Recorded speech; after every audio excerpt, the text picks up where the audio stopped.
So what do some of the best authors in the world say about writing fantasy heroes? I read Jason M. Watt's book, Writing Fantasy Heroes, as a part of the literature for a course I'm taking at Linneaus University. I am taking a course called Writing Fantasy Stories. And of course, we have to learn how to write fantasy heroes.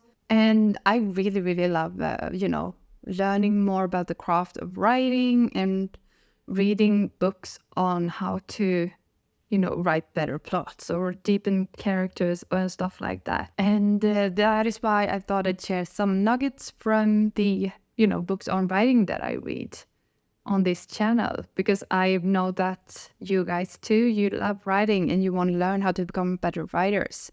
So this is a way for us together to explore how we can become better writers. And in the book Writing Fantasy Heroes, it's a collection of essays. It's a collection of essays written by a bunch of famous authors like Brandon Sanderson. I'm gonna be honest, I had some really high expectations for this book. I thought it would be great to read essays by these brilliant people. But yeah, I'm gonna get back to what I thought about the book later. So the first thing that I learned that, I knew from before, but I really liked, was Steven Erikson. He wrote Finish What You Start. And he also writes that it might sound obvious and that it might sound simple, but a lot of time it isn't, because writing is a learning process and we have to keep on training to become better writers. And Janet and Chris Morris asked the question what a hero must be. And they say that a hero should be brave, determined, tender, observant, honorable, resonant, and human. And I think the emphasis should lie on the human part, because even if you write epic fantasy, it's still so important that you have some flaws and that you're not, perfect. Because if someone that we read about is perfect, then we can't relate to them. That is at least what I take from when they say that a hero should be human. And one of my favorite chapters in the book was the one that Brandon Sanderson had. He wrote an essay about how to create good fight scenes, and this is something that I actually haven't given much thought to, because there are no fight scenes yet in my fantasy project. They will come later. But some of the advice that Sanderson gave on writing fight scenes is first set the scene and then start the action. And then he says, second, maintaining the reader's focus on the hero and clearly showing where people are moving in relationship to one another. And he also says that a fight scene can never only be about the fight. It has to be about something else, something more for it to matter to the reader.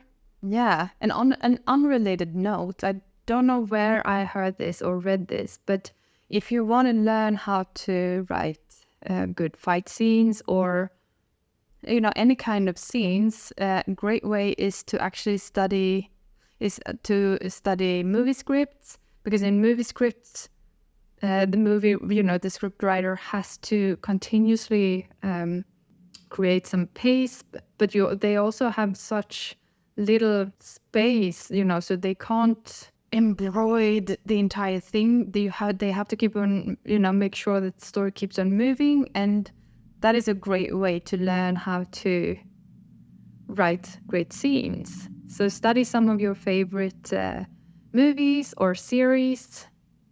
That is a little bonus advice. And last but not least, Jennifer Brozek wrote an essay about the fact that you should also give your NPCs, non-playable characters. You have to give them some depth and some characteristics, especially if if they are recurring throughout the manuscript. So don't forget to create some kind of character sheet and maybe answer some questions about who they are, why they are the way they are, what's driving them, and stuff like that. So all in all, what did I think about the book?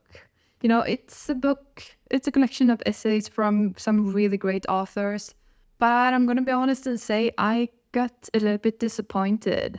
like some of the essays contained, I think it was like, the essay was 12 pages and 9 of them was examples from the author's work, and like, 3 pages was actually the essay with the learnings. So, and that was like, that author didn't even try and did not give any good advice for me who want to write. So some of the essays weren't that good, and I guess I had too high expectations. But I did like some of the essays much better, like Brandon Sanderson's. That one I actually, learned something from. But all in all, I'm not going to read the book again, and maybe you should give it a try, even if I don't recommend it. It was not for me, but I'm currently not writing high fantasy either. That might be why I didn't like it. I don't know why, but yeah, I read it and that's what I thought about it. And yeah, I guess that's it for today's book review. Are there any other books on writing that you want me to review and that you want me to share some highlights about? Please let me know in the comments and follow me for more if you want more content like this. Bye!